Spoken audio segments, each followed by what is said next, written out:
Suami membawa selingkuhan ke rumah dan melakukan hubungan gelap di rumahku.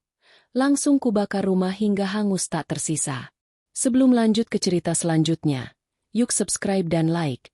Absen dulu di kolom komen ya ah. Rumah mungil di pinggir kota itu selalu menjadi tempat yang paling nyaman bagiku. Dindingnya mungkin tidak dilapisi cat mewah, furniturnya sederhana, tapi setiap sudutnya penuh dengan kenangan yang kualami bersama suamiku, Bayu. Di ruang tamu, ada sofa lama yang kami beli dengan susah payah dari gaji pertamanya. Di dapur, aku masih ingat bagaimana ia dulu sering menggodaku karena aku tak pandai memasak. Dan di kamar tidur, tempat kami sering berpelukan saat hujan turun, berbicara tentang mimpi-mimpi kecil. Punya anak, punya mobil, mungkin suatu hari bisa membangun rumah yang lebih besar. Aku percaya, itulah kebahagiaan sederhana yang selama ini ku cari.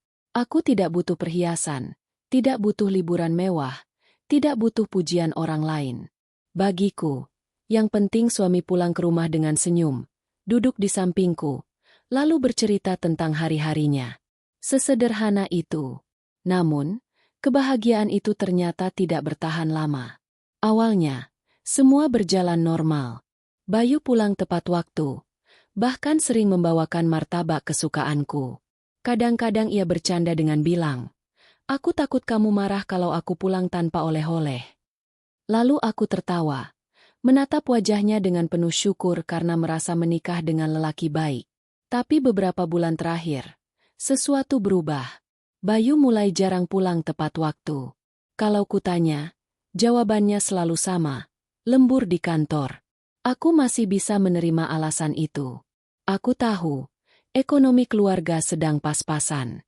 Gajiku sebagai guru honorer tidak seberapa. Sementara gajinya sebagai staf administrasi di sebuah perusahaan swasta juga tak cukup untuk menutupi semua kebutuhan.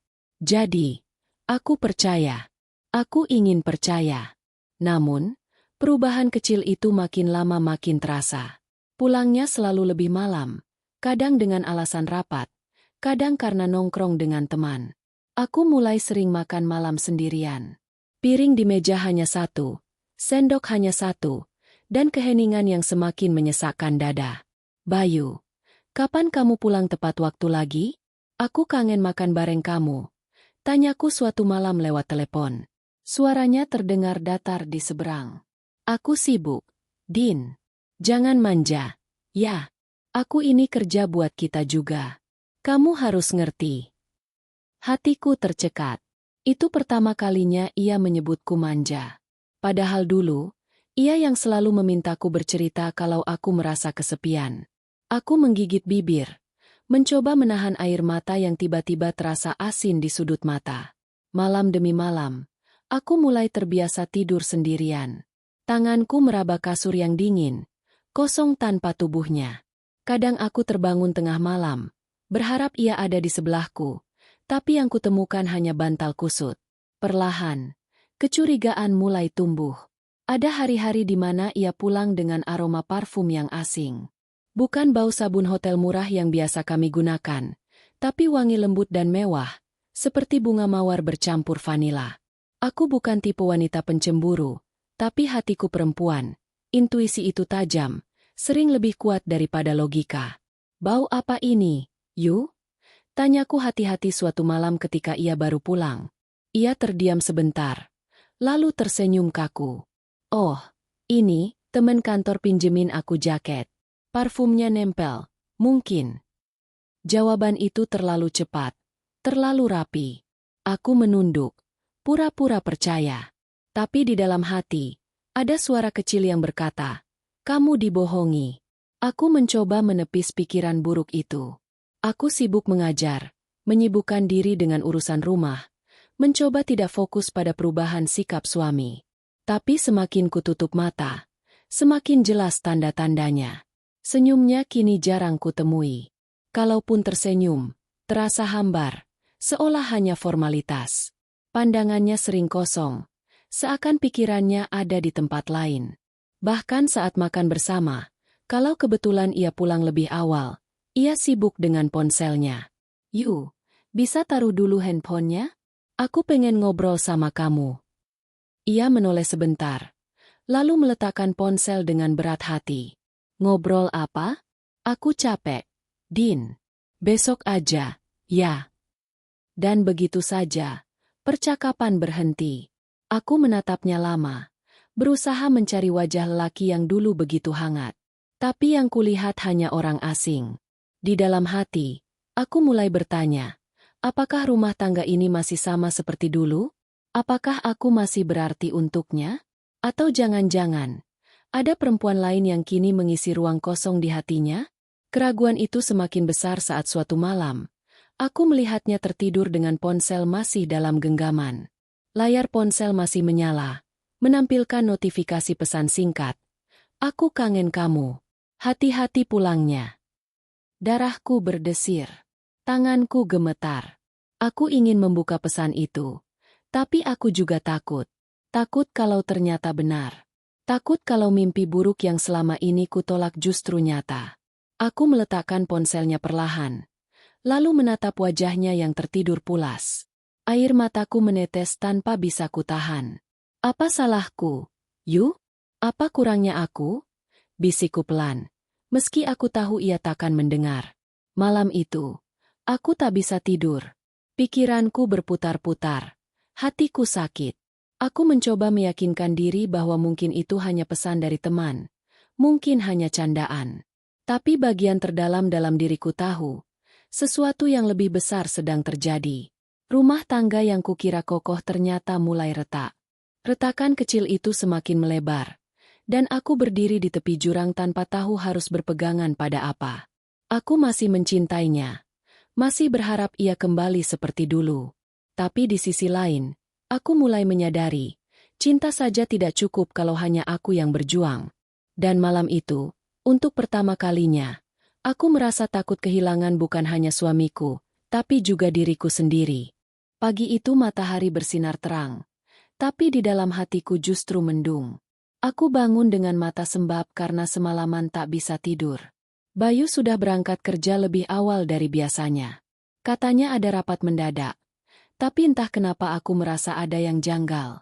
Aku duduk di tepi ranjang, menatap kosong ke arah lemari.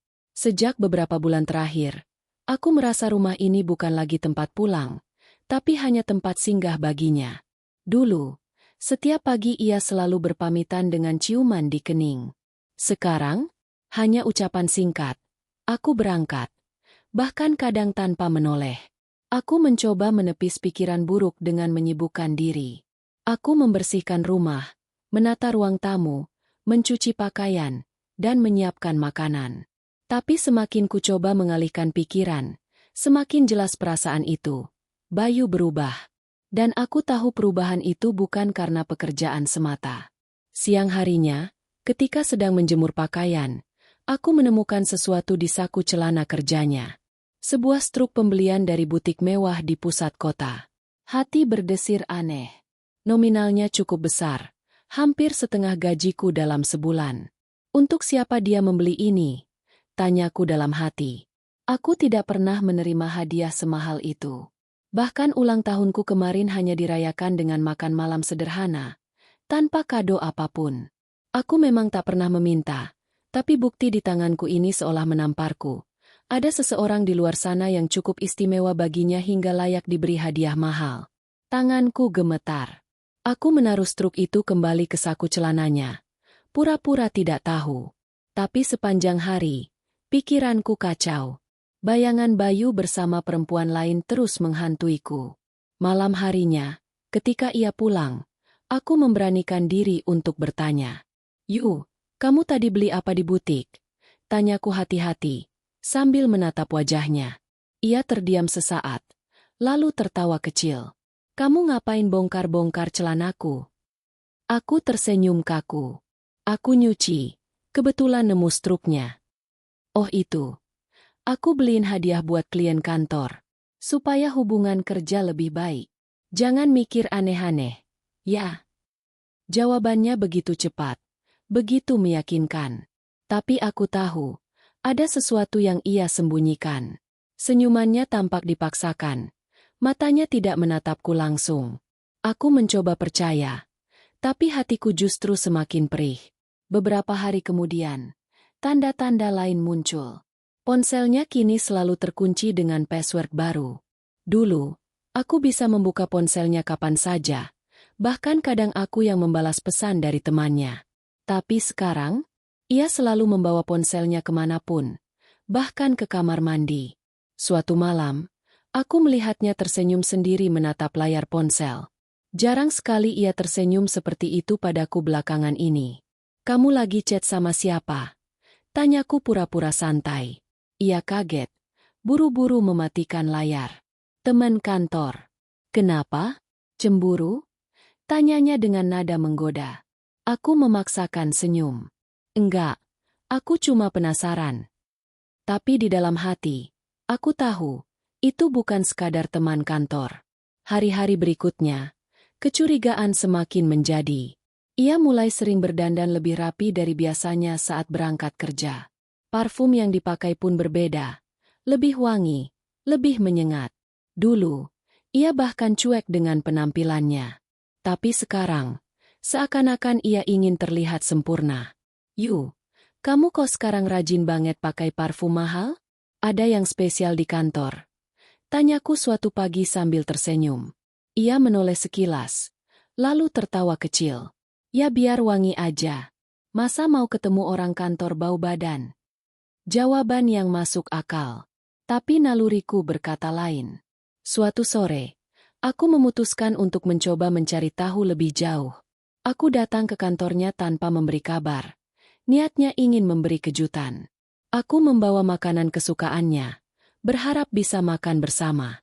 Tapi yang kutemui justru berbeda. Bayu memang ada di kantor, tapi suasananya aneh. Salah satu rekan kerjanya terlihat gugup saat melihatku datang. "Mas Bayu lagi keluar." "Mbak, ada urusan," katanya singkat. Aku menunggu hampir 1 jam, tapi Bayu tak juga kembali. Saat akhirnya ia muncul, wajahnya jelas kaget melihatku. "Din, kamu ngapain di sini?" Tanyanya terburu-buru, suaranya meninggi. Aku mengangkat kotak makanan. "Aku bawain makanan buat kamu." Ia terdiam, lalu tersenyum kaku. "Oh, makasih. Tapi lain kali kasih tahu dulu, ya. Aku lagi sibuk banget. Nggak bisa ditemenin makan." Jawaban itu menusukku. Dulu, ia selalu senang kalau aku datang tiba-tiba. Sekarang, ia justru kesal. Seakan kehadiranku mengganggu sesuatu yang tidak boleh kulihat. Aku pulang dengan hati hancur. Kotak makanan masih utuh di tanganku. Di sepanjang jalan, aku hanya bisa menahan tangis. Malam itu, aku merenung lama di kamar. Potongan-potongan kejadian akhir-akhir ini terangkai jelas. Pulang larut malam dengan alasan lembur. Aroma parfum asing di bajunya. Struk pembelian dari butik mewah. Senyum misterius saat menatap ponsel. Reaksi berlebihan saat aku datang ke kantornya. Semuanya menunjuk pada satu hal. Ada orang ketiga. Aku menatap cermin, melihat wajahku sendiri. Mata sembab, wajah pucat, tubuh lelah. Aku bertanya pada diriku sendiri, apakah aku masih menarik baginya? Apakah aku sudah tak lagi cukup? Air mataku jatuh lagi. Aku tak pernah merasa seburuk ini. Aku marah, sakit hati, tapi juga takut. Takut menghadapi kebenaran. Takut kehilangan rumah tangga yang sudah kubangun dengan sepenuh hati. Namun di dalam hati kecilku, aku tahu, aku harus bersiap. Retakan ini semakin besar, dan cepat atau lambat, dinding rumah tanggaku akan runtuh. Hari-hari berlalu seperti mimpi buruk yang tak pernah usai. Aku mencoba bertahan dengan keyakinan bahwa semua yang kulihat, kudengar, dan kurasakan hanyalah prasangka. Tapi semakin aku menutup mata, semakin jelas tanda-tanda itu. Bayu bukan lagi lelaki yang dulu ku kenal. Sikapnya semakin asing, senyumnya palsu, dan matanya tak lagi jujur menatapku. Aku merasa sendirian. Ingin sekali aku bercerita, tapi aku takut ditertawakan. Apa kata orang kalau aku bilang suamiku selingkuh? Belum ada bukti nyata selain intuisi dan potongan-potongan kecil yang mengusik pikiranku. Tapi Tuhan seakan tak membiarkan aku terlalu lama dalam ketidakpastian. Suatu sore, Aku sedang menyapu halaman ketika tetangga sebelah rumah, Bu Rina, menghampiriku. Perempuan itu terkenal cerewet. Tapi kali ini ekspresinya serius. Din, aku boleh ngomong jujur? Katanya lirih sambil melirik kanan-kiri, seolah takut ada yang mendengar. Aku berhenti menyapu, menatapnya dengan kening berkerut. Ada apa, Bu? Ia mendekat, menurunkan suaranya. Aku beberapa kali lihat suamimu, Bayu sama seorang perempuan. Mereka jalan berdua. Bukan di kantor, tapi di luar, di mall, di kafe. Jantungku berdegup kencang. Tanganku yang memegang gagang sapu tiba-tiba lemas. Apa ibu yakin? Jangan-jangan cuma mirip. Bu Rina menggeleng pelan. Aku kenal betul wajah suamimu, Din. Dan perempuan itu bukan kamu. Mereka kelihatan akrab sekali, bahkan berpegangan tangan. Maaf, aku nggak bisa diam aja. Aku perempuan juga. Aku ngerti sakitnya kalau dibohongin. Aku terdiam. Dunia seakan berhenti berputar. Kata-kata Bu Rina berputar-putar di kepalaku, menusuk hatiku seperti ribuan jarum. Aku ingin menyangkal, ingin mengatakan bahwa ia salah lihat. Tapi nurani kecilku justru berbisik. Inilah jawaban dari semua kecurigaanmu. Terima kasih, Bu. Ucapku pelan dengan suara bergetar. Saya nggak tahu harus bilang apa. Bu Rina menepuk pundakku lembut. Sabar ya, Din. Kalau memang benar, jangan gegabah. Cari bukti dulu. Jangan sampai kamu yang disalahin. Aku mengangguk, meski rasanya tubuhku hampir roboh. Setelah Bu Rina pergi, aku duduk di teras, menatap kosong ke arah jalan. Air mata mulai mengalir tanpa bisa kutahan. Malamnya, aku tak bisa tidur. Kata-kata Bu Rina terus terngiang. Bayangan Bayu dengan perempuan lain membuat dadaku sesak. Aku menggenggam selimut erat-erat, mencoba menghangatkan tubuh yang terasa dingin. Keesokan harinya, sahabat lamaku, Sari, datang berkunjung. Ia kebetulan sedang libur kerja. Wajah cerianya sedikit mengurangi bebanku. Tapi entah kenapa aku merasa ingin mencurahkan isi hati. Sar, aku boleh cerita sesuatu? Tanyaku dengan suara serak. Tentu, Din. Dari tadi aku lihat wajahmu pucat banget. Ada apa? Aku menunduk, lalu menceritakan semua. Dari perubahan sikap Bayu, aroma parfum asing, struk butik, hingga pengakuan Bu Rina. Sari mendengarkan dengan seksama. Matanya membelalak penuh empati. Ya Allah, Din. Kok bisa? Padahal kamu udah ngasih segalanya buat dia. Ucapnya lirih. Aku tersenyum pahit. Mungkin aku memang gak cukup. Jangan ngomong gitu. Kamu lebih dari cukup. Kalau dia sampai main belakang, itu salah dia, bukan salah kamu. Aku terdiam. Kata-kata Sari menenangkan. Tapi hatiku tetap perih. Sar, aku takut. Aku takut kalau semua ini benar. Aku takut kalau rumah tanggaku hancur. Sari meraih tanganku. Kalau kamu mau, aku bisa bantu. Aku punya kenalan yang bisa cek. Semacam jasa pengintai. Gak usah yang aneh-aneh. Cuma buat tahu kebenarannya. Biar kamu gak digantung terus. Aku menatapnya kaget. Apa perlu sampai sejauh itu? Din, lebih baik kamu tahu kenyataan pahit daripada terus dibutakan kebohongan. Kamu berhak tahu apa yang sebenarnya terjadi. Aku terdiam lama, lalu akhirnya mengangguk pelan. Baiklah, Sar. Aku nggak sanggup lagi hidup dalam keraguan. Beberapa hari kemudian, Sari benar-benar membantuku.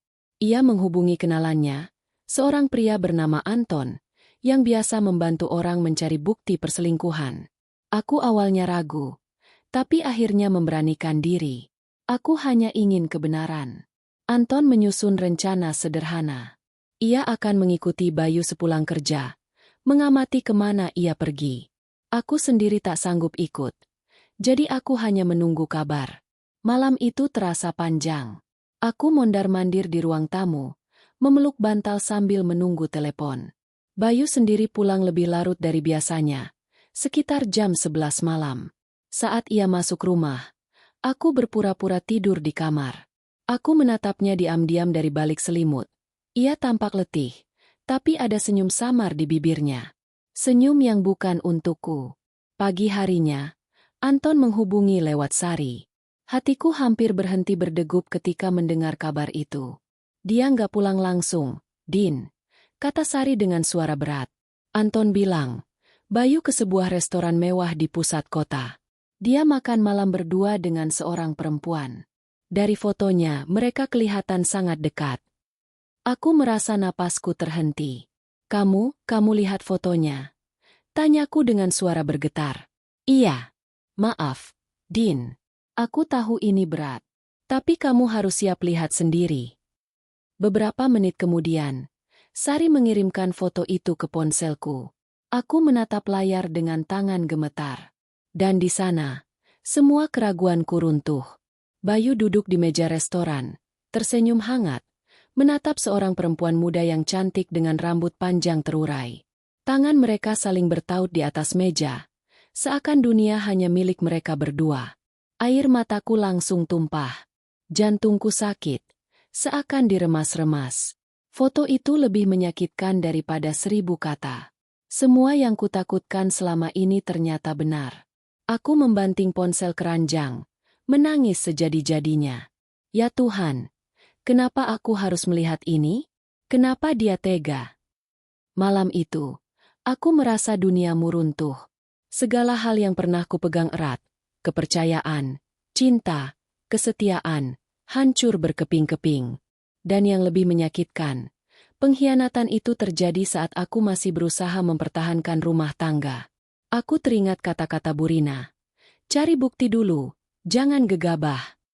Sekarang aku punya bukti. Tapi apa gunanya bukti kalau hati sudah terlanjur hancur? Aku menatap kosong ke arah langit-langit kamar. Dalam diam, aku bersumpah.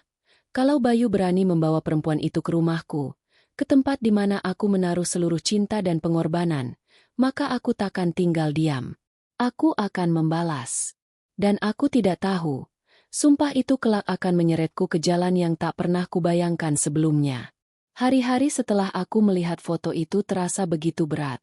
Setiap kali aku menatap wajah Bayu, yang terbayang justru senyumnya pada perempuan lain. Senyum yang dulu hanya jadi milikku, kini ia bagikan pada orang asing. Aku berusaha bertahan, mencoba menahan diri untuk tidak langsung menuduh. Aku ingin tahu seberapa jauh ia berani melangkah, seberapa besar pengkhianatan yang dilakukannya. Tapi menahan rasa sakit seperti itu ibarat menahan bara api dalam genggaman. Lambat laun, aku merasa terbakar dari dalam. Malam itu, hujan turun deras. Angin bertiup kencang, membuat jendela rumah berderit. Aku baru saja menidurkan diri di kamar ketika ku dengar suara pintu depan terbuka. Aku pikir Bayu yang pulang larut seperti biasanya. Tapi langkah kakinya berbeda. Ada suara tawa lirih perempuan yang menyelinap di sela derasnya hujan. Aku sontak terbangun. Jantungku berdentum kencang. Dengan langkah pelan, aku keluar kamar, menahan napas, berusaha memastikan pendengaranku tidak salah. Dan benar. Dari balik pintu kamar tamu yang sedikit terbuka, aku melihat sesuatu yang membuat darahku mendidih. Bayu berdiri di sana, basah kuyup, bersama seorang perempuan muda dengan gaun merah yang menempel erat di tubuhnya. Rambutnya hitam panjang, wajahnya cantik dengan lipstik mencolok. Aku mengenalnya. Perempuan yang sama dalam foto yang dikirim Sari. Aku menahan napas, tubuhku gemetar. Mereka berdua tertawa. Saling berpelukan seolah rumah ini adalah milik mereka berdua. Yu, kamu gila beneran. Bisikku pada diri sendiri. Hampir tak percaya dengan apa yang kulihat. Mereka masuk ke kamar kami. Ya, kamar yang selama ini jadi saksi bisu cinta dan air mataku. Kamar tempat aku menunggu setiap malam dengan penuh sabar. Kini, mereka melangkah masuk tanpa rasa bersalah sedikit pun. Aku mendekat. Berdiri di depan pintu kamar yang tak tertutup rapat. Dari celah kecil, aku menyaksikan sesuatu yang tak pernah ingin kulihat. Mereka berciuman, lalu terjatuh di atas ranjangku. Ranjangku, tubuhku lemas. Air mataku menetes deras, bercampur dengan amarah yang membara. Rasanya ingin aku menerobos masuk, berteriak, memukul mereka, menghancurkan semuanya. Tapi kakiku seakan terpaku. Suara rintihan dan tawa mereka menusuk telingaku, menelanjangi harga diriku sebagai istri. Aku menggigit bibir hingga terasa asin darah. Di dalam dada, perasaan sakit hati bercampur dengan dendam yang tak bisa lagi kutahan. Beberapa menit aku berdiri kaku, menyaksikan semuanya. Hingga akhirnya aku tak mampu lagi. Aku mendorong pintu dengan keras. Brak! Pintu kamar terbuka lebar. Bayu dan perempuan itu sontak terperanjat. Wajah mereka pucat. Mata membelalak. "Din?" seru Bayu kaget. Buru-buru menarik selimut untuk menutupi tubuhnya. Aku berdiri di ambang pintu. Tubuh gemetar. Wajahku basah oleh air mata. "Kamu tega, Yu." Suaraku serak, hampir hilang. "Di rumah ini? Di ranjang ini? Kamu tega bawa perempuan itu masuk rumahku?" Perempuan itu tampak panik, tapi masih berani berucap. "Mbak, maaf aku." "Diam kamu!" teriakku lantang. Suaraku pecah. "Kamu nggak punya malu. Masuk rumah orang, tidur dengan suami orang, dan kamu masih berani bicara?" Bayu berdiri, mencoba mendekat. "Din, aku bisa jelasin." Aku menepis tangannya. "Jangan sentuh aku. Kamu sudah menginjak-injak harga diriku. Kamu kira aku nggak tahu? Semua tanda-tanda itu, semua kebohonganmu. Dan sekarang aku lihat dengan mata kepalaku sendiri." Bayu menunduk. Wajahnya kusut. "Aku hilaf, Din." "Hilaf?" Aku tertawa getir. Suaraku terdengar seperti orang gila. "Kalau hilaf, sekali mungkin. Tapi ini, kamu bawa dia ke rumahku. Yu, ke rumah yang aku bangun dengan cinta dan doa setiap hari. Hilaf dari mana kalau kamu tega lakukan ini di tempat aku tidur setiap malam?" Perempuan itu buru-buru mengambil pakaiannya. Wajahnya ketakutan. "Yu, aku pulang aja." Tapi Bayu menahannya. "Jangan. Kamu tetap di sini." Aku terpaku. Ucapan itu lebih menyakitkan daripada pengkhianatan yang kulihat. Ia membela perempuan itu di hadapanku. "Jadi, aku sudah tidak berarti apa-apa lagi untukmu, Yu?" Tanyaku dengan suara lirih, nyaris berbisik. Bayu menatapku dingin. Aku sudah nggak bahagia sama kamu, Din. Dia yang bikin aku bahagia sekarang." Hatiku seolah hancur berkeping-keping. Kata-kata itu menghantamku lebih keras daripada tamparan. Bayu, lelaki yang dulu bersumpah setia di hadapan Tuhan, kini mengaku tak lagi bahagia denganku. Aku terdiam lama. Lalu perlahan, amarah yang tadinya membuatku gemetar kini berubah menjadi ketenangan aneh. Tatapanku kosong, tapi hatiku membara. "Baiklah, Yu," kataku pelan tapi tegas. "Kalau memang begitu, jangan salahkan aku kalau aku juga memilih jalanku sendiri." Bayu tampak bingung. "Maksudmu apa?" Aku tak menjawab. Aku berbalik, meninggalkan mereka di kamar itu.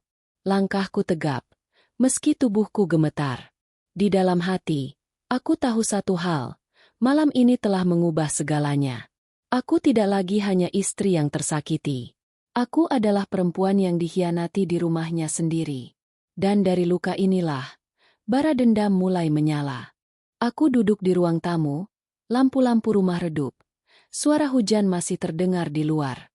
Tanganku gemetar, dada sesak, air mata tak lagi mengalir. Mungkin karena sudah habis menangis sejak tadi. Tapi luka di hatiku justru semakin terasa. Di kamar, aku masih bisa mendengar suara bisik-bisik mereka. Bayu berusaha menenangkan selingkuhannya. Suara itu bagai pisau yang terus menusuk telingaku. Rumah yang dulu penuh tawa kini berubah jadi neraka. Aku menatap foto keluarga di dinding. Foto pernikahan kami, dengan senyum bahagia dan doa yang mengiringi. Aku teringat janji Bayu saat mengucap ijab kabul. Akan setia, akan menjagaku, akan selalu pulang padaku. Janji itu kini hanya serpihan debu. Diinjak-injak bersama harga diriku. "Kenapa, Yu? Apa salahku?" Bisikku pada diri sendiri. Apa aku terlalu miskin? Apa aku kurang cantik? Apa aku tidak layak jadi istrimu? Pertanyaan itu berulang-ulang, tapi tak ada jawaban. Yang ada hanya rasa sakit yang semakin mendalam. Tak lama, Bayu keluar dari kamar. Wajahnya tampak kesal, bukannya bersalah. Din, tolong jangan bikin ribut. Kalau kamu nggak terima, kita bicarain baik-baik. Jangan kayak orang gila. Aku menoleh dengan mata merah. Orang gila? Kamu yang bawa perempuan lain ke rumahku, keranjangku, dan kamu bilang aku yang gila. Bayu mendesah berat. Aku udah bilang, aku nggak bahagia sama kamu. Kamu terlalu sibuk nyalahin aku. Nggak pernah ngerti aku. Dia ngasih aku sesuatu yang kamu nggak bisa kasih.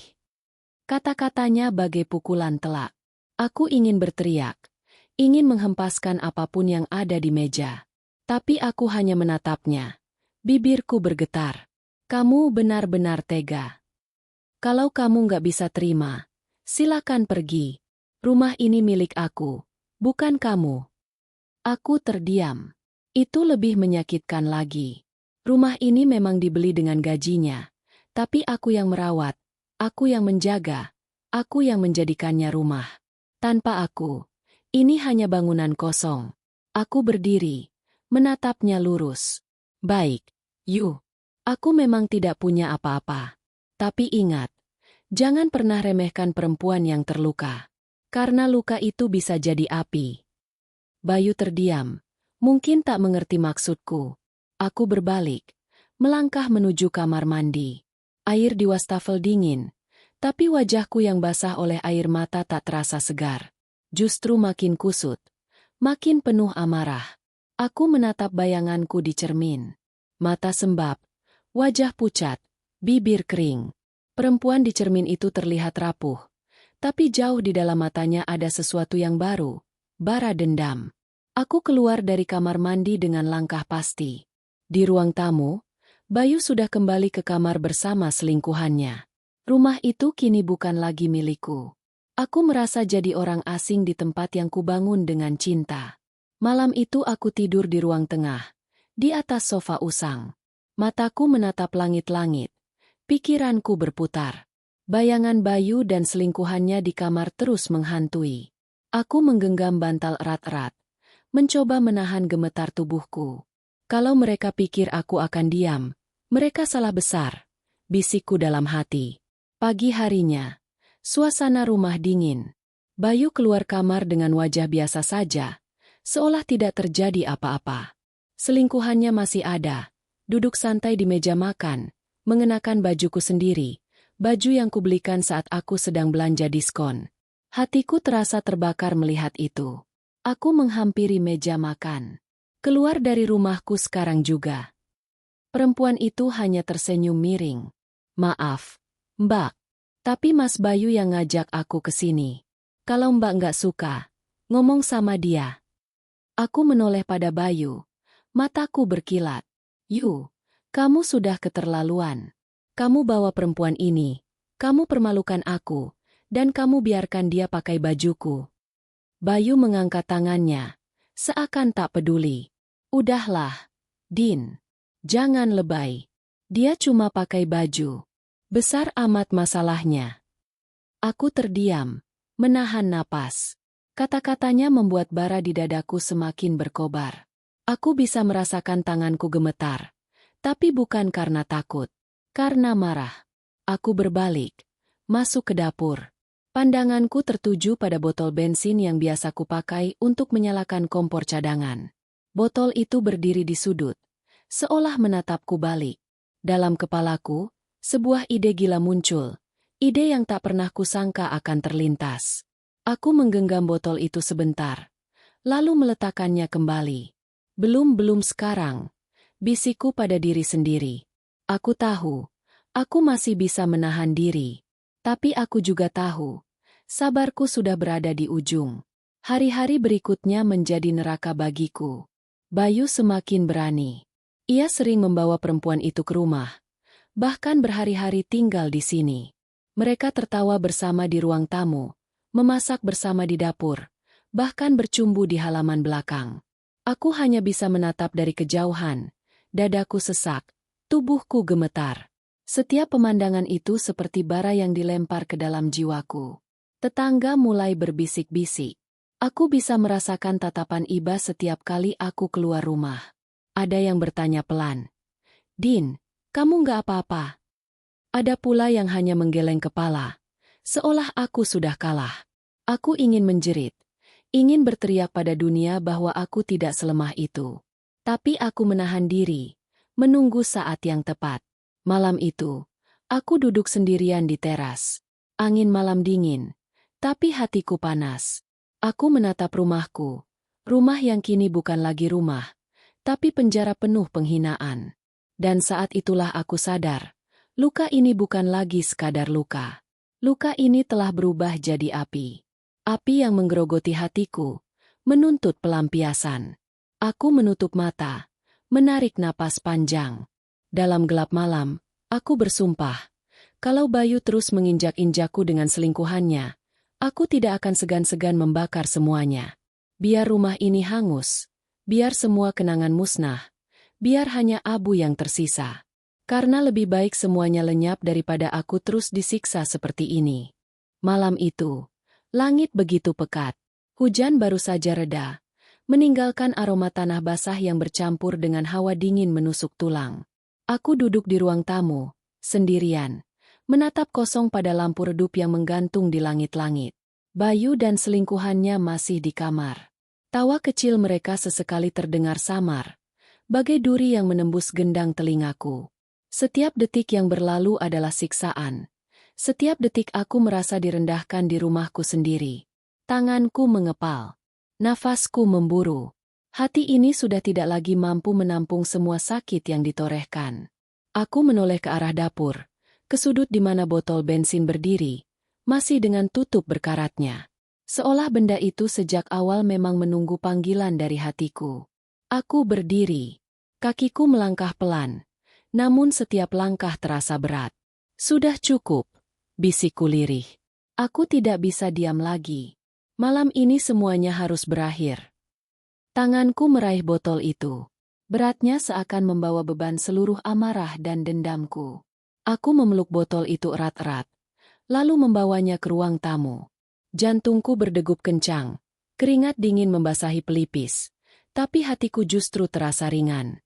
Bayangan-bayangan masa lalu menari dalam kepalaku. Saat aku menikah dengan Bayu, aku pernah bermimpi rumah ini akan jadi tempat bahagia.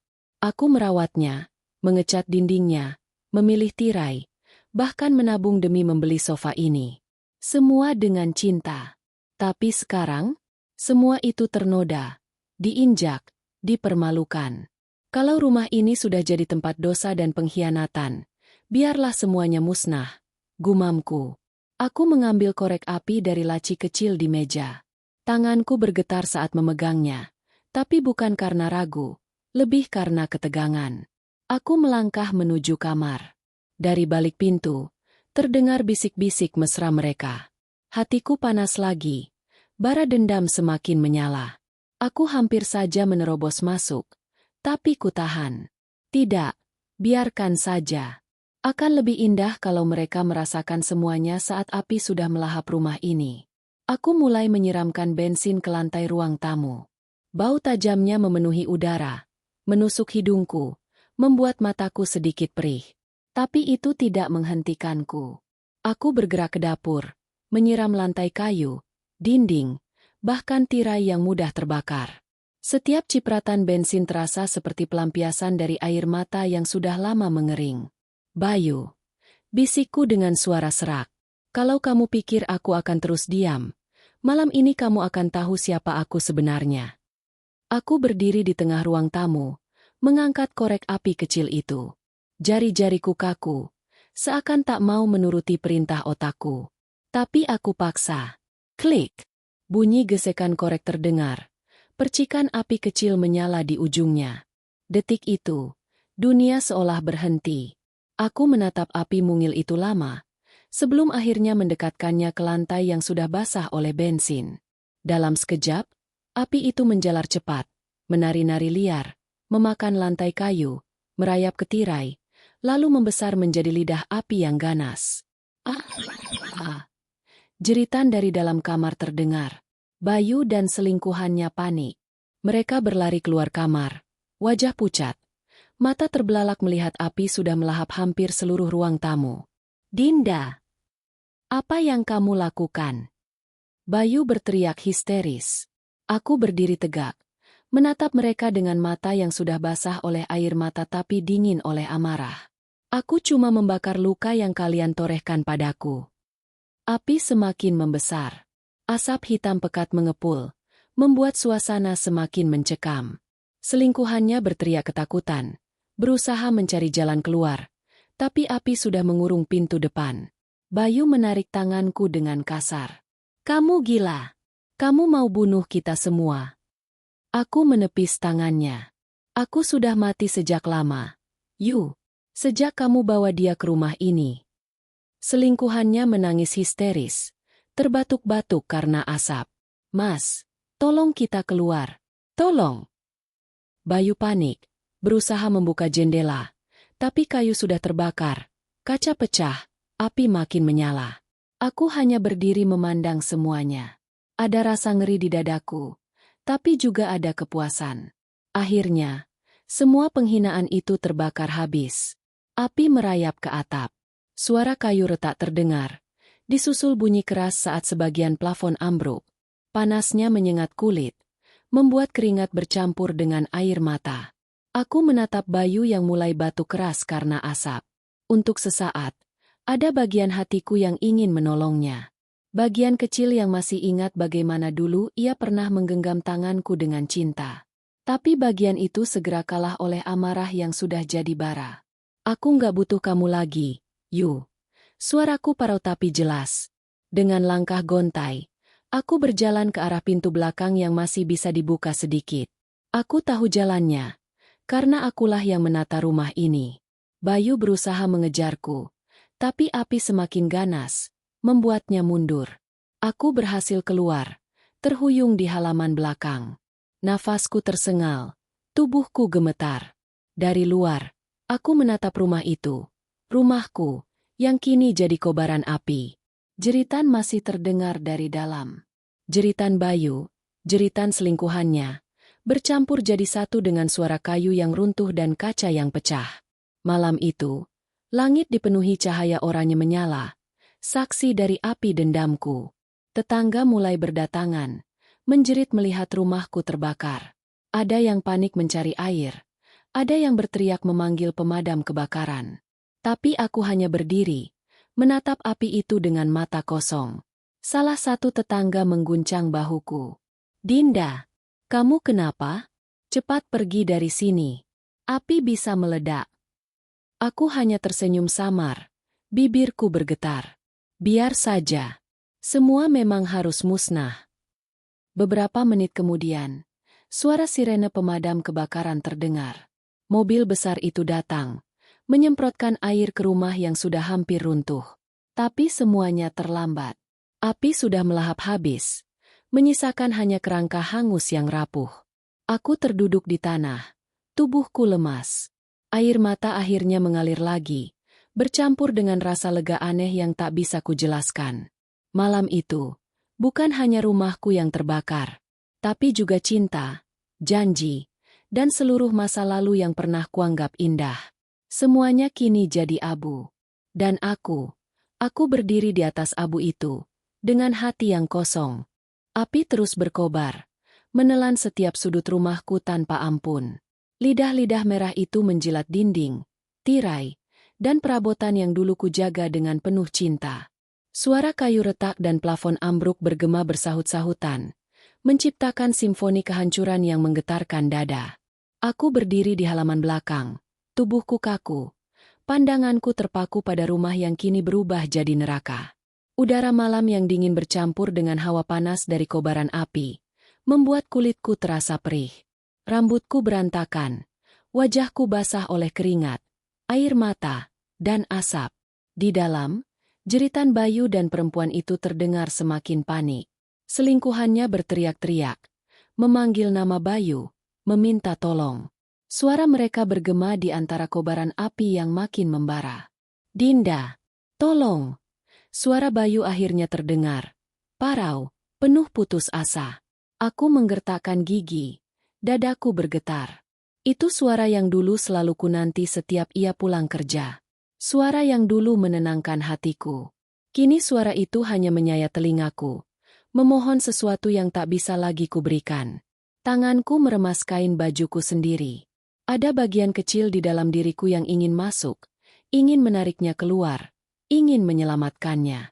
Bagian kecil yang masih menyimpan sisa-sisa cinta.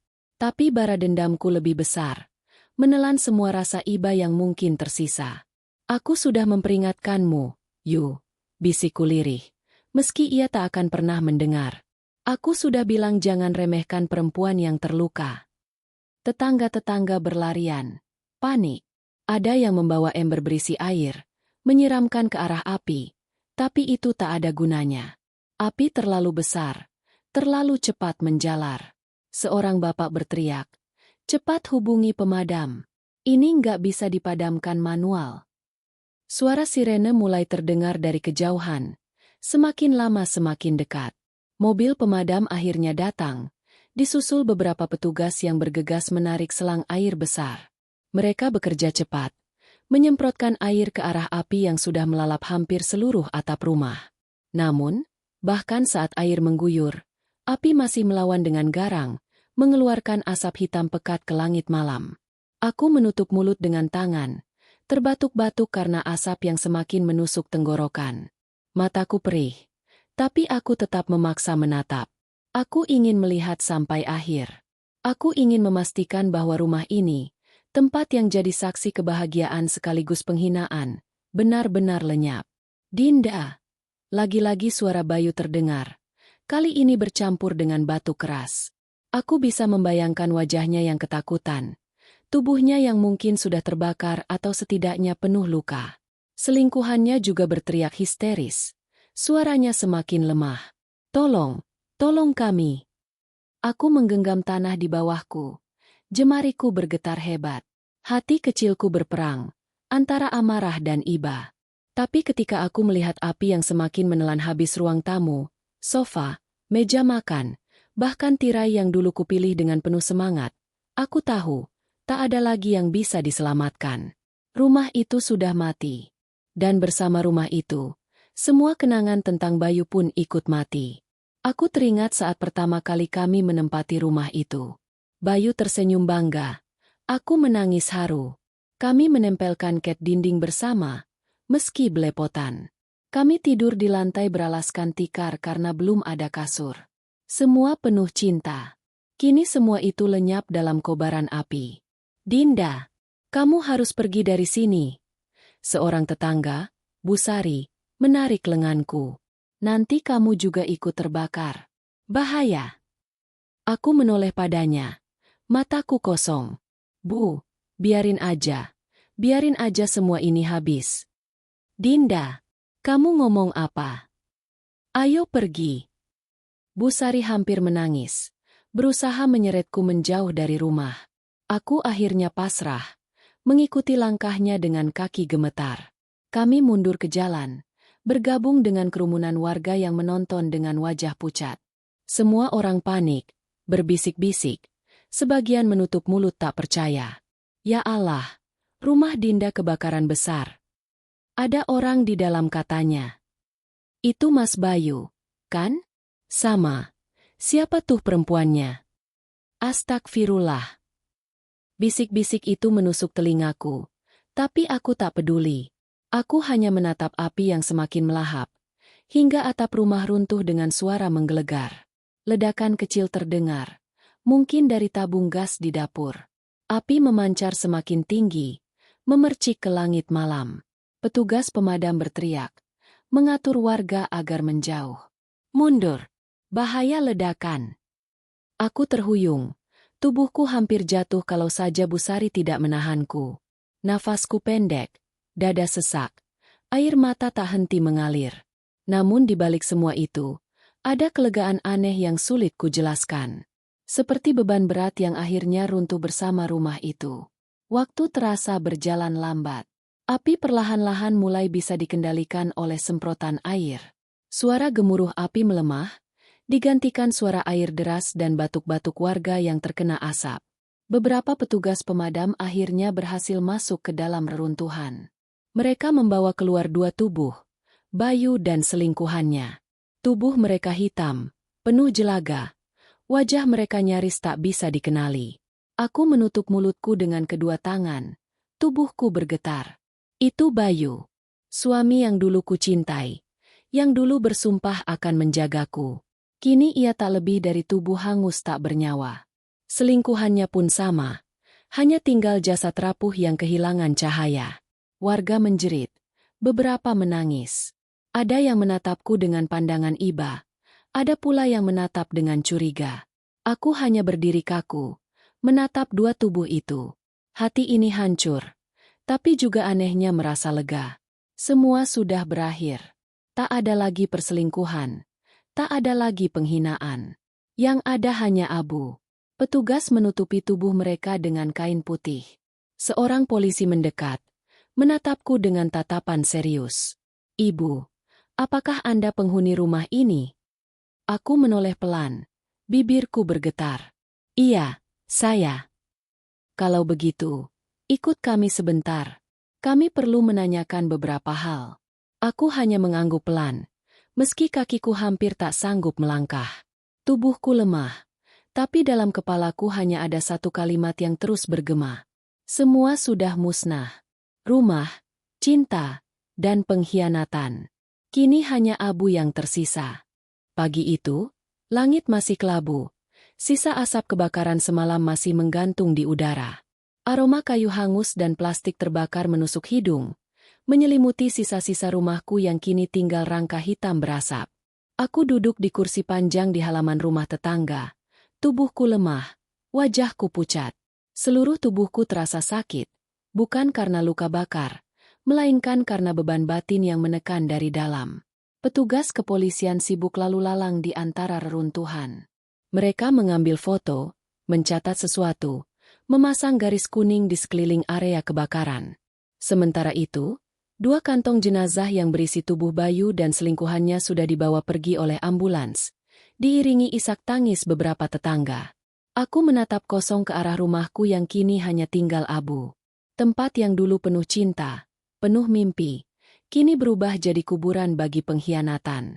Hati kecilku berbisik, inilah yang kamu mau, kan, Dinda? Mereka sudah tiada. Rumah ini pun sudah musnah. Kamu sudah membalas dendammu.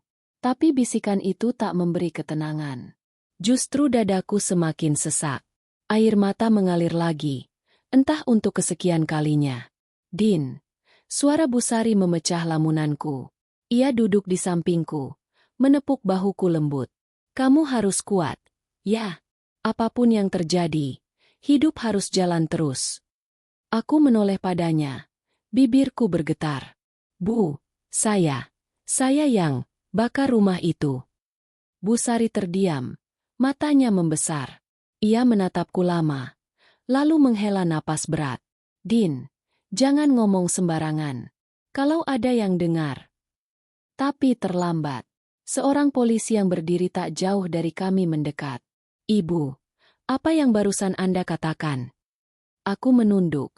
Tubuhku gemetar. Aku tahu inilah saatnya. Aku tak bisa lagi bersembunyi di balik tangisan. Aku mengangkat wajah, menatap polisi itu dengan mata merah. Saya yang sengaja membakar rumah itu, ucapku lirih. Suasana seketika hening.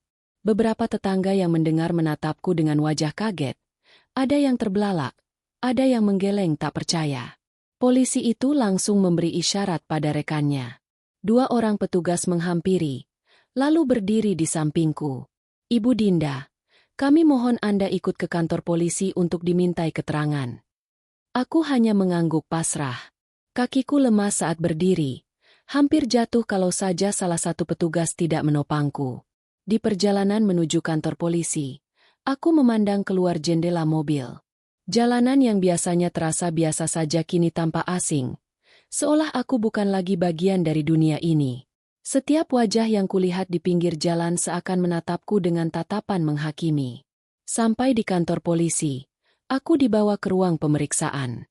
Pertanyaan demi pertanyaan dilontarkan. Kenapa ibu melakukan itu? Apakah ibu sadar akibatnya? Apakah ada niat membunuh? Aku menjawab dengan suara serak. Saya marah. Saya sakit hati. Dia bawa perempuan itu ke rumah saya, ke kamar saya. Saya nggak tahan lagi. Saya ingin semuanya berakhir. Saya nggak peduli lagi.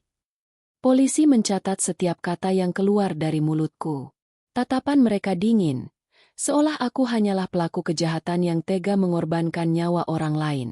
Dan memang itulah aku sekarang. Seorang perempuan yang membakar rumahnya sendiri, membiarkan suami dan selingkuhannya terbakar di dalamnya. Malam itu, aku dikurung di sel tahanan sementara. Ruang sempit dengan dinding lembab dan bau pengap. Di pojok, ada seorang perempuan lain yang menatapku penasaran, tapi aku tak peduli. Aku hanya duduk meringkuk di lantai, memeluk lutut, menatap kosong ke depan. Bayangan demi bayangan menghantui kepalaku. Jeritan Bayu yang memanggil namaku. Tangisan histeris selingkuhannya. Api yang menjalar cepat, memakan setiap sudut rumah. Semua itu berputar tanpa henti, membuatku sulit bernapas. Aku menutup telinga dengan kedua tanganku, berteriak pelan. Diam, diamlah, cukup, aku nggak mau dengar lagi. Tapi suara-suara itu terus datang, meski hanya dari ingatanku sendiri. Di satu sisi, aku merasa puas. Bayu telah menerima balasan atas pengkhianatannya. Ia meremehkanku, menginjak-injak harga diriku, dan kini ia tak lagi ada untuk melakukannya. Tapi di sisi lain, ada rasa bersalah yang menggerogoti hati. Aku memang membalas dendam, tapi dengan cara yang kejam. Aku tidak hanya membakar rumah, aku membakar 2 nyawa manusia. Air mataku kembali mengalir. Ya Tuhan, apa yang sudah kulakukan? Hari-hari berikutnya berjalan lambat. Aku dipindahkan ke tahanan yang lebih besar, bersama beberapa narapidana lain. Setiap hari aku diberi makan seadanya, tidur di lantai keras, dan mendengar suara-suara asing di sekitarku. Aku jadi bahan pembicaraan. Ada yang bilang aku wanita gila. Ada yang bilang aku jahat. Ada pula yang bersimpati, menyebutku korban perselingkuhan. Tapi apapun kata mereka, aku tetaplah orang yang sudah menyalakan api itu. Di malam-malam sunyi, aku sering terbangun dengan keringat dingin. Dalam mimpi, aku melihat Bayu berdiri di ujung sel, tubuhnya hangus, matanya merah, menatapku penuh amarah. Kadang aku bermimpi selingkuhannya menangis, menjerit memanggilku. Aku terbangun dengan tubuh gemetar, jantung berdegup kencang, lalu menangis sampai tertidur lagi. Namun anehnya, di balik semua penyesalan itu, ada rasa lega yang tak bisa kuingkari. Aku tidak lagi harus melihat Bayu dan perempuan itu bercumbu di rumahku. Tidak ada lagi hinaan. Tidak ada lagi penghinaan. Semua sudah musnah dalam api. Aku terjebak di antara 2 perasaan, bersalah dan lega. 2 perasaan yang bertolak belakang, tapi sama-sama menguasai hatiku. Kadang aku bertanya-tanya pada diriku sendiri, kalau waktu bisa diputar, apakah aku akan tetap melakukan hal yang sama? Apakah aku akan menahan diri? Atau justru tetap membakar rumah itu? Aku tak pernah bisa menemukan jawabannya. Yang aku tahu, luka yang mereka torehkan terlalu dalam, dan aku sudah membalasnya dengan cara yang tak bisa ditarik kembali. Dan kini, aku harus menanggung bara penyesalan itu seumur hidupku. Suara pintu besi yang berderit keras membangunkanku pagi itu. Seorang sipir mengetuk jeruji sel. Wajahnya datar tanpa ekspresi. Dinda, bersiap. Sidang pertama hari ini. Katanya singkat. Aku menelan ludah. Tenggorokanku kering. Hari itu akhirnya datang juga. Hari di mana aku harus mempertanggungjawabkan semuanya di depan hakim, jaksa, dan orang-orang yang haus menonton drama hidupku. Aku mengenakan pakaian sederhana berwarna coklat kusam. Rambutku diikat seadanya. Tidak ada riasan. Tidak ada senyum. Wajahku tampak lebih tua dari usiaku. Seolah semalam aku menua 10 tahun sekaligus. Di luar ruang sidang, Beberapa wartawan sudah menunggu. Lampu kilat kamera menyambar-nyambar. Pertanyaan bertubi-tubi diarahkan padaku. Bu Dinda, apa benar Anda yang membakar rumah itu? Apakah ini pembunuhan berencana atau spontan? Bagaimana dengan anak-anak Anda, Bu? Aku hanya menunduk. Langkahku berat diapit dua petugas. Aku tak ingin mendengar pertanyaan itu. Aku tahu jawabannya. Tapi aku juga tahu bahwa jawabanku tak akan mengubah pandangan mereka. Di ruang sidang, suasana hening. Hakim duduk tegak di kursinya. Sementara jaksa sudah siap dengan berkas tebal berisi tuduhan terhadapku. Beberapa kursi di belakang dipenuhi warga sekitar, tetangga, bahkan orang asing yang ingin menyaksikan kasus yang sudah ramai dibicarakan. Aku duduk di kursi terdakwa. Tanganku gemetar. Tapi aku berusaha menahannya di pangkuan. Sidang perkara pembakaran rumah atas nama terdakwa Dinda, dengan korban Bayu dan seorang wanita bernama Rani, resmi dibuka. Suara hakim bergema, menekan dadaku semakin berat. Jaksa berdiri, suaranya lantang. Yang mulia, terdakwa dengan sengaja membakar rumahnya sendiri pada malam kejadian, dengan mengetahui bahwa ada 2 orang di dalam rumah tersebut. Akibat perbuatan terdakwa, kedua korban meninggal dunia. Ini jelas masuk kategori pembunuhan berencana dengan pemberatan. Kata-kata itu menancap di hatiku seperti pisau. Pembunuhan berencana.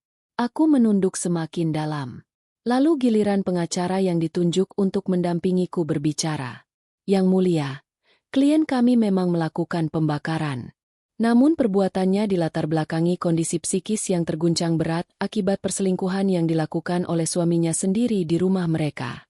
Tindakan ini adalah bentuk ledakan emosi sesaat, bukan perencanaan matang. Aku mendengar semua itu, tapi pikiranku melayang. Aku teringat wajah anak-anakku. Sejak kebakaran, mereka dititipkan ke rumah nenek dari pihak ibuku. Mereka pasti ketakutan, bingung, malu, sekaligus hancur karena kehilangan ayah dan ibunya sekaligus. Air mataku menetes tanpa bisa kutahan. Ketika hakim mempersilakan saksi memberi keterangan, beberapa tetangga dipanggil satu persatu. Ya, saya lihat sendiri. Malam itu api tiba-tiba membesar. Saya sempat dengar jeritan dari dalam rumah. Kata Pak Jono, tetanggaku. Dinda sempat bilang ke saya sore harinya kalau dia nggak tahan lagi sama kelakuan Bayu. Tapi saya nggak nyangka kalau bakal begini. Tambah Bu Sari dengan suara bergetar. Semakin banyak saksi bicara, semakin jelas semua mata tertuju padaku. Ada tatapan kasihan, ada yang penuh cemooh, ada juga yang kosong tanpa empati. Aku merasa telanjang di depan mereka semua. Setiap aibku dibuka, setiap luka disinggung, setiap amarahku diadili. Saat sidang diskors, aku dibawa keluar sebentar. Di lorong pengadilan, aku melihat 2 anakku berdiri bersama ibuku. Anak sulungku, Nisa, menatapku dengan mata bengkak penuh air mata. Mama, suaranya lirih, hampir tak terdengar. Aku berhenti melangkah, tubuhku gemetar. Aku ingin berlari memeluknya, mencium keningnya, meminta maaf 1000 kali. Tapi aku tak bisa. Tanganku terborgol, petugas terus menarikku. Nisa, maafin Mama. Suaraku pecah, tangis membuncah. Tapi Nisa hanya menangis tanpa menjawab. Matanya penuh luka. Aku tahu, luka itu aku yang menciptakannya. Sidang berjalan selama berbulan-bulan. Setiap kali aku masuk ruang sidang, aku harus menanggung tatapan tajam dari banyak orang. Media selalu menuliskan kisahku dengan judul sensasional. Istri membakar suami selingkuh hidup-hidup, atau tragedi dendam yang menghanguskan rumah tangga. Tak ada satupun yang benar-benar paham isi hatiku. Mereka hanya melihat hasil akhirnya. 2 nyawa melayang, 1 rumah musnah, 1 perempuan duduk di kursi terdakwa. Hari pembacaan tuntutan. Jaksa berdiri dengan suara tegas. Menuntut terdakwa dengan pidana penjara seumur hidup. Ruangan seketika bergemuruh. Aku menutup wajah dengan kedua tangan. Air mataku tak terbendung. Seumur hidup. Itu artinya aku mungkin tak akan pernah melihat anak-anakku tumbuh besar. Namun yang lebih menghancurkan adalah rasa bersalah yang semakin menekan. Aku bukan hanya kehilangan rumah, suami, dan kebebasan, tapi juga masa depan anak-anakku. Mereka harus tumbuh dengan cap sebagai anak dari seorang pembunuh. Malam itu di sel, aku duduk meringkuk sambil memandang ke dinding kosong. Suara-suara lain dari tahanan tak lagi terdengar. Yang terdengar hanyalah suara hatiku sendiri yang terus berbisik. Ini harga dari dendam, Dinda. Kau sudah membayarnya dengan segalanya. Rumah, suami, kebebasan, bahkan masa depan anak-anakmu. Aku memeluk diriku sendiri, menangis tanpa henti. Api dendamku memang sudah padam, tapi bara penyesalan itu akan terus menyala, menghanguskan setiap detik hidupku yang tersisa. Dan aku sadar, inilah harga dari dendam yang harus kutanggung sampai akhir hayat. Hari itu, ruang sidang lebih penuh dari biasanya. Banyak orang yang sengaja datang hanya untuk menyaksikan akhir dari kisahku. Kisah yang sudah menjadi bahan gosip selama berbulan-bulan. Wartawan kembali memenuhi lorong pengadilan. Kamera mereka menyorot setiap langkahku. Tanganku diborgol. Langkahku gontai. Aku duduk di kursi terdakwa untuk terakhir kalinya. Menatap hakim yang wajahnya selalu sama. Dingin, tegas, dan tanpa ekspresi. Sidang perkara atas nama terdakwa Dinda akan memasuki tahap putusan. Suara hakim bergema, membuat jantungku berdegup keras. Aku memejamkan mata sejenak, menarik napas panjang. Aku sudah menyiapkan hati untuk kemungkinan terburuk. Seumur hidup di balik jeruji, atau bahkan hukuman mati, apapun itu, aku siap. Karena pada dasarnya, hidupku sudah musnah sejak malam api itu berkobar. Hakim mulai membaca putusan panjang, menyebutkan fakta persidangan, keterangan saksi, hingga kesimpulan hukum. Suaranya terdengar jauh di telingaku, seakan-akan aku berada di ruangan lain. Menimbang bahwa perbuatan terdakwa dilakukan dengan kesadaran penuh, meskipun dilatar belakangi emosi, namun tetap mengakibatkan hilangnya 2 nyawa manusia. Menjatuhkan pidana penjara 20 tahun kepada terdakwa Dinda. 20 tahun. Kalimat itu menancap di dadaku. Aku sempat membeku. Lalu air mata menetes tanpa bisa kutahan. 20 tahun bukan seumur hidup, tapi cukup lama untuk membuatku kehilangan masa-masa penting bersama anak-anakku. Ketika aku bebas nanti, mereka mungkin sudah dewasa, mungkin bahkan sudah punya keluarga sendiri. Aku menunduk, menerima putusan itu dengan pasrah. Tidak ada lagi yang bisa kulawan. Setelah sidang, aku sempat melihat anak-anakku berdiri di luar ruang pengadilan. Nisa menatapku dengan wajah penuh luka, sementara adiknya, Raffi, memeluk neneknya erat-erat. Aku ingin menghampiri mereka, tapi langkahku tertahan oleh borgol dan petugas. Aku hanya bisa menatap mereka dari jauh, mencoba tersenyum meski wajahku basah oleh air mata. Nisa, Raffi, maafkan Mama. Suaraku tercekat, nyaris tak terdengar. Mereka tidak menjawab, hanya diam dalam tangisan. Itu lebih menyakitkan daripada hukuman apapun. Kehidupan di balik jeruji. Hari-hariku di penjara dimulai dengan suara peluit keras dan pintu besi yang dibuka. Rutinitas yang sama berulang setiap hari. Bangun, apel, kerja bakti, makan, lalu kembali ke sel. Awalnya aku merasa tercekik. Aku bukan siapa-siapa lagi. Hanya seorang narapidana dengan nomor identitas. Dunia luar terasa begitu jauh, seolah aku terlempar ke dimensi lain. Namun waktu mengajarkanku bertahan. Aku mulai terbiasa dengan suasana penjara. Aku belajar menyapu lorong panjang, mencuci pakaian bersama narapidana lain, bahkan membuat kerajinan tangan untuk dijual keluar. Beberapa tahanan lain awalnya menjauhiku.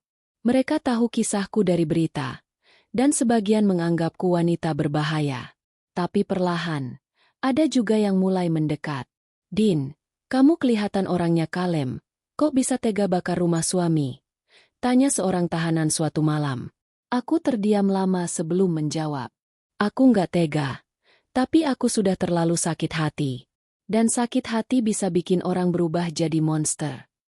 Sejak itu, aku sering jadi tempat curhat mereka. Rupanya banyak di antara kami yang punya cerita kelam, luka, dan penyesalan masing-masing. Aku mulai sadar, penjara bukan hanya tempat orang jahat, tapi juga tempat orang-orang yang kalah oleh hidup. Surat untuk anak-anak. Di malam-malam sepi, aku sering menulis surat untuk anak-anakku. Nisa sayang, Raffi kecilku, Mama tahu kalian marah. Mama tahu kalian kecewa. Tapi percayalah, meskipun Mama salah, Mama tetap mencintai kalian. Mama ingin kalian tumbuh jadi orang yang lebih baik dari Mama. Jangan biarkan dendam menguasai kalian, seperti yang pernah menguasai Mama. Surat-surat itu kusimpan. Kadang kukirim lewat ibuku, kadang hanya kutaruh di bawah bantal. Aku tak tahu apakah mereka akan membacanya atau membuangnya. Yang penting, aku sudah menuliskan perasaanku. Renungan. Hari berganti. Bulan bergulir. Aku mulai terbiasa dengan dunia baruku. Tapi setiap kali aku menatap jeruji besi, aku selalu teringat pada api itu. Api yang kumulai dengan tanganku sendiri, api yang menghanguskan segalanya. Ada saatnya aku bertanya pada diriku sendiri, apakah aku menyesal? Jawabannya, ya. Aku menyesal, karena dendamku telah merampas kebahagiaan anak-anakku, karena aku sudah menjadi pembunuh. Tapi di sisi lain, ada kejujuran pahit yang tak bisa kutolak. Aku juga lega. Lega karena Bayu tak lagi bisa menginjak harga diriku. Karena perempuan itu tak lagi bisa merendahkanku. Dua perasaan itu saling bertabrakan di hatiku. Hingga akhirnya, aku belajar menerima bahwa hidup memang penuh paradoks. Kita bisa merasa lega sekaligus bersalah dalam waktu yang sama. Api yang padam. 5 tahun berlalu. Rambutku mulai memutih. Garis di wajahku semakin jelas. Aku bukan lagi Dinda yang dulu. Aku lebih tenang, lebih pasrah, lebih banyak berdoa. Suatu sore, aku duduk di halaman kecil penjara, menatap langit jingga. Untuk pertama kalinya sejak lama, aku merasa damai. Aku sadar, api dendamku sudah padam. Yang tersisa hanyalah bara kecil penyesalan yang mungkin tak akan pernah hilang. Tapi setidaknya tak lagi membakar. Aku belajar memaafkan diriku sendiri, meski butuh waktu panjang. Karena aku tahu, kalau aku terus membenci diriku, aku hanya akan menghancurkan sisa hidupku yang masih ada. Dan aku ingin, suatu hari nanti ketika aku bebas, aku masih bisa menatap mata anak-anakku, meski dengan luka, tapi juga dengan keberanian untuk berkata, Mama sudah menebus kesalahan Mama. Mama ingin kalian tahu, api itu sudah padam.